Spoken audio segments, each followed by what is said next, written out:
Humans in the developed world spend more than 90% of their lives indoors, where they breathe in and come into contact with trillions of life forms invisible to the naked eye, microorganisms. Buildings are complex ecosystems that are an important source of microbes that are good for us and some that are bad for us. What determines the types and distributions of microbes indoors? Buildings are colonized by airborne microbes that enter through windows and through mechanical ventilation systems, and they are brought inside by humans and other creatures. The fate of microbes indoors depends on complex interactions with humans and with the human-built environment. And today, architects and biologists are working together to explore smart building design that will create healthy buildings for us. We spend an extraordinary amount of time in buildings that are extremely controlled environments, like this building here. Environments that have mechanical ventilation systems that include filtering, heating, and air conditioning. Given the amount of time that we spend indoors, it's important to understand how this affects our health. At the Biology and Built Environment Center, we carried out a study in a hospital where we sampled air and pulled the DNA out of microbes in the air, and we looked at 3 different types of rooms. We looked at rooms that were mechanically ventilated, which are the data points in the blue. We looked at rooms that were naturally ventilated, where the hospital let us turn off the mechanical ventilation in a wing of the building and pry open the windows that were no longer operable, but they made them operable for our study. And we also sampled the outdoor air. If you look at the x-axis of this graph, you'll see that what we commonly want to do, which is keeping the outdoors out, we accomplish that with mechanical ventilation. So if you look at the green data points, which is air that's outside, you'll see that there's a large amount of microbial diversity or variety of microbial types.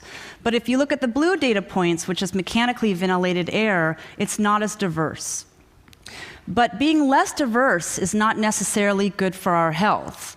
If you look at the y-axis of this graph, you'll see that in the mechanically ventilated air, you have a higher probability of encountering a potential pathogen or germ than if you're outdoors.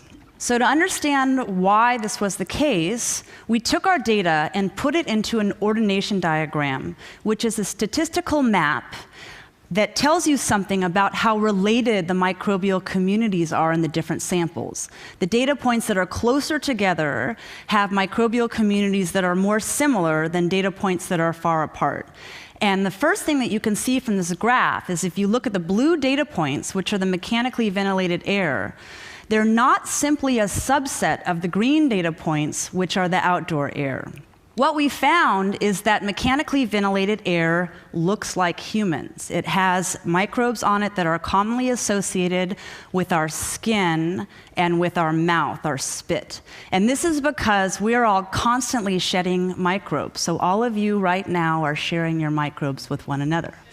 And when you're outdoors, that type of air has microbes that are commonly associated with plant leaves and with dirt. Why does this matter? It matters because the healthcare industry is the second most energy-intensive industry in the United States. Hospitals use 2.5 times the amount of energy as office buildings. And the model that we're working with in hospitals and also with many, many different buildings is to keep the outdoors out. And this model may not necessarily be the best for our health. And given the extraordinary amount of nosocomial infections or hospital-acquired infections, this is a clue that it's a good time to reconsider our current practices. So just as we manage national parks, where we promote the growth of some species and we inhibit the growth of others, we're working towards thinking about buildings using an ecosystem framework where we can promote the kinds of microbes that we want to have indoors. I've heard somebody say that you're as healthy as your gut. And for this reason, many people eat probiotic yogurt so they can promote a healthy gut flora. And what we ultimately want to do is to be able to use this concept to promote a healthy group of microorganisms inside. Thank you.